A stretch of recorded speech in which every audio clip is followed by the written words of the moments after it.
Meet Alicia Carter, a 38-year-old black woman with a quiet strength and an unshakable presence. To the world, she's just another defendant in a courtroom battle against a decorated cop. But what no one knows, not the judge, not the jury, and definitely not Officer Daniel Croft, is that Alicia is a retired Navy SEAL, a lieutenant commander trained in combat, strategy, and discipline. When Croft takes the stand, spinning a convincing lie, he's sure he's already won. But the truth? The truth is about to tear his story apart. Hit subscribe for more jaw-dropping stories. You won't believe what happens next. Officer Daniel Croft sat in the witness stand, his uniform crisp, his posture confident. To the jury, he looked every bit the dedicated officer, a man who had sworn to uphold the law. His voice was steady, his words carefully chosen. He described the night in question, painting himself as a calm professional who had simply been doing his job when Alicia Carter became violent. His tone was measured, his story seamless. The jury listened intently, nodding along. To them, this was an open and shut case. The defendant, a black woman caught in the wrong place at the wrong time, had resisted arrest, assaulted a police officer, and now sat facing the consequences of her actions. The prosecutor leaned back, satisfied. The judge, an older man with a weary expression, looked on with mild interest. Alicia Carter, however, sat perfectly still. Her dark eyes studied Croft, unblinking, unreadable. She had faced men like him before, men who underestimated her, who mistook her silence for weakness. Croft didn't know it yet, but his confidence was misplaced. Because Alicia wasn't just another defendant. She wasn't just some woman he could intimidate, lie about, and discard. She was Lieutenant Commander Alicia Carter, a retired Navy SEAL. She had spent 20 years in combat zones, leading missions where life and death balanced on a razor's edge. She had seen deception, faced enemies far deadlier than Croft, and survived. And today? Today, the truth was coming for him, whether he was ready for it or not. The courtroom buzzed with a quiet intensity, a mix of hushed conversations and the scratching of pens on notepads. The case had drawn attention, reporters lined the back row, eager to capture the latest development, while spectators, a blend of concerned citizens and off-duty officers, filled the wooden benches. At the front, Judge Harold Denton sat with his usual air of impatience, his silver-rimmed glasses perched low on his nose as he surveyed the room. This was just another trial in a long career of presiding over cases that blurred together. Yet, something about this one held his attention. At the defense table, Alicia Carter remained composed, her hands folded neatly in her lap. She wore a simple navy blue blazer and a crisp white blouse, projecting quiet dignity rather than defiance. Unlike Croft, who sat smugly at the plaintiff's table, Alicia didn't need to perform for the room. She knew who she was. The question was, how long before everyone else figured it out? Croft's fellow officers sat in the back, arms crossed in a silent show of support. Some leaned forward, nodding along with his testimony, confident in the outcome. After all, a police officer's word held weight. Who would believe a lone black woman over a decorated cop? But Alicia wasn't just anyone. The tension in her shoulders wasn't fear, it was restraint. Every instinct, every ounce of training told her to stay still, to wait. Because she had fought battles far more dangerous than this. She had outlasted storms, survived impossible missions. Officer Daniel Croft had no idea who he was up against. But by the end of this trial, he would. Officer Daniel Croft adjusted his tie and cleared his throat before addressing the courtroom, his voice steady and authoritative. He had testified in cases like this before, routine arrests that escalated, suspects who refused to comply, the usual story. This time was no different, at least in his mind. I responded to a suspicious person call near the Westgate gas station around 1:45 a.m., he began, scanning the jury with practiced ease. When I arrived, I found the defendant, Ms. Carter, standing near the entrance. The business was closed. She refused to leave when I asked her to. When I requested her identification, she became hostile, raising her voice and refusing to comply. Croft's delivery was flawless, every word carefully chosen, every pause intentional. He leaned forward slightly, his brow furrowed, selling the idea that he had been the one in control, the one who had acted reasonably. I tried to de-escalate, but Ms. Carter grew aggressive. When I attempted to restrain her, she struck me in the chest. She then made a sudden movement toward my service weapon. A murmur rippled through the courtroom. Assaulting an officer? Reaching for his weapon? The jury shifted, some exchanging uncertain glances. At the defense table, Alicia Carter didn't blink.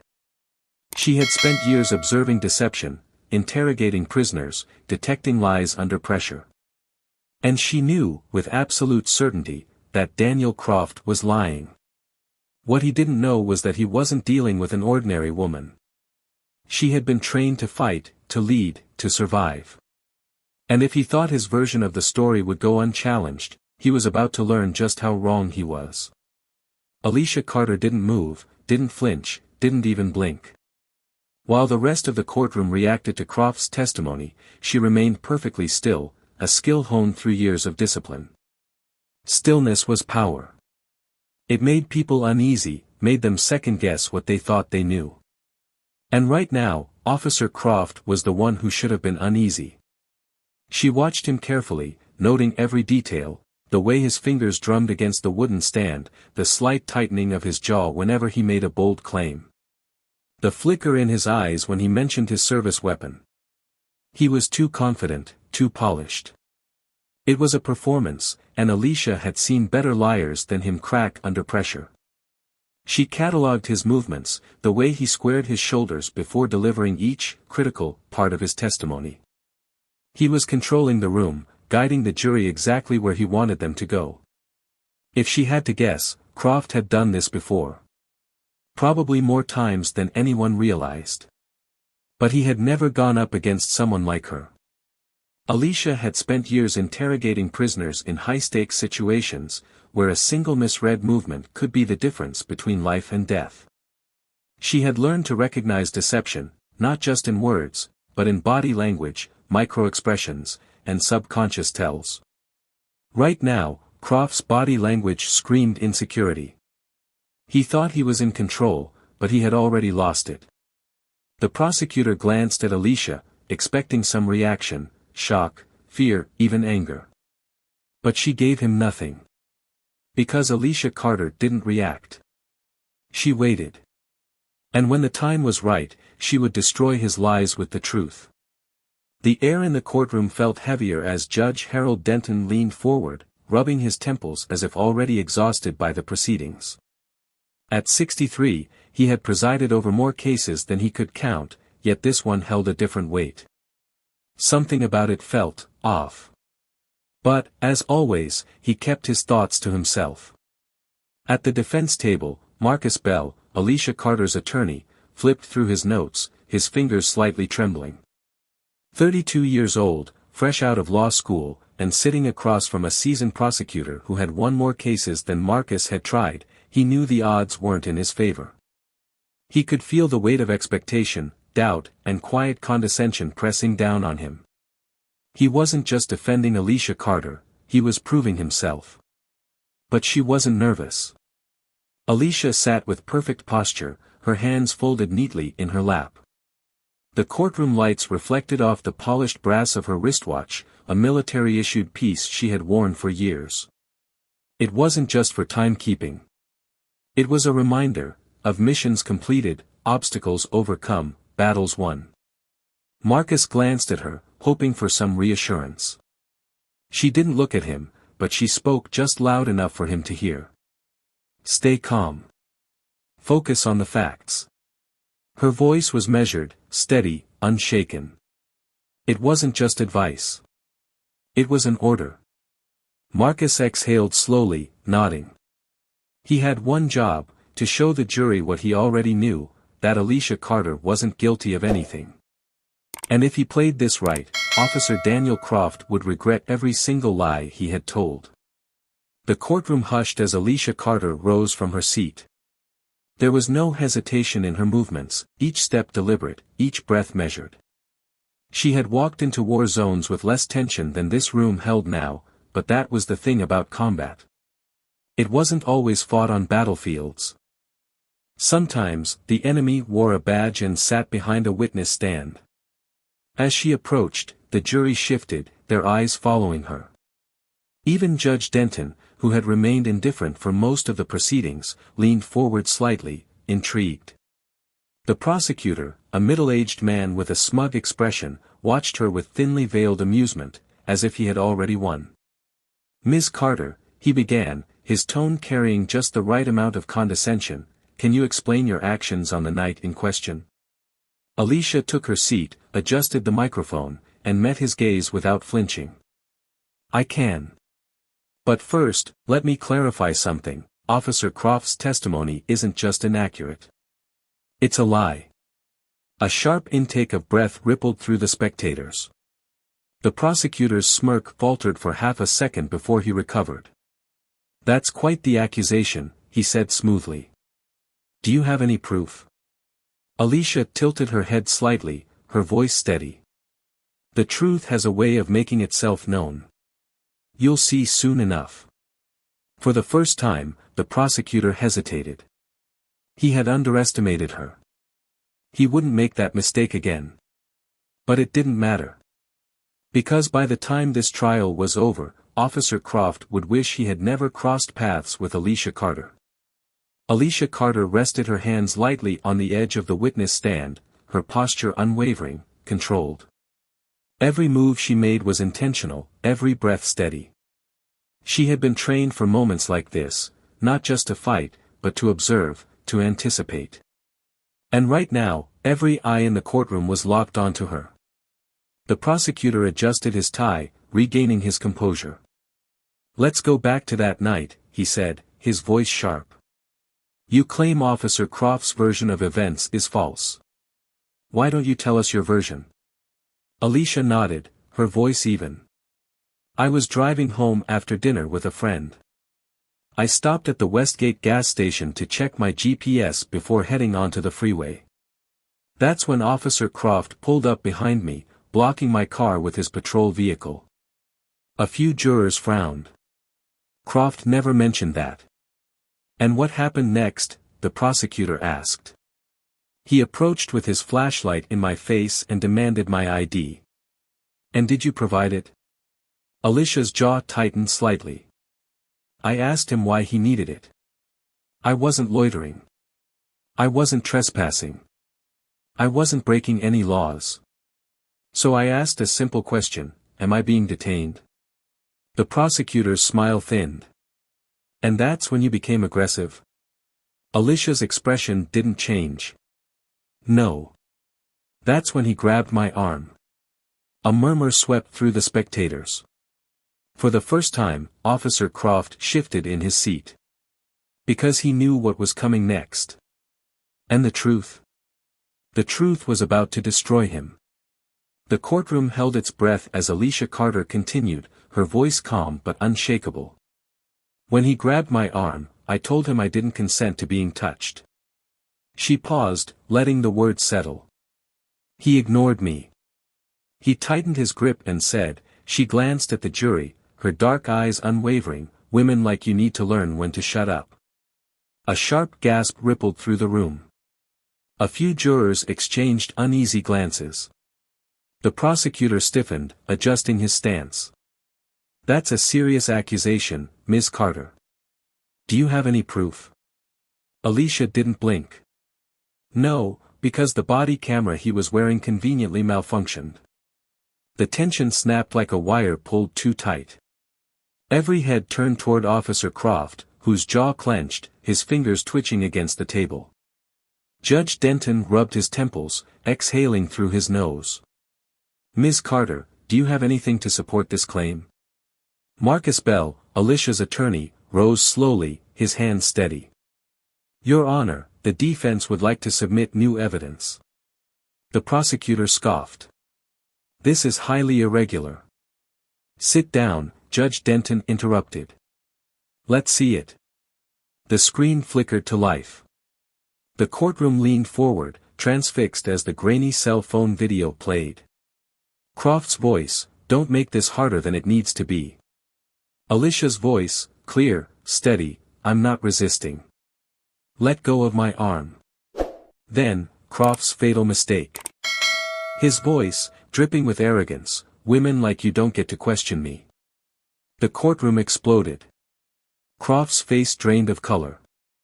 Because now, the truth had a voice.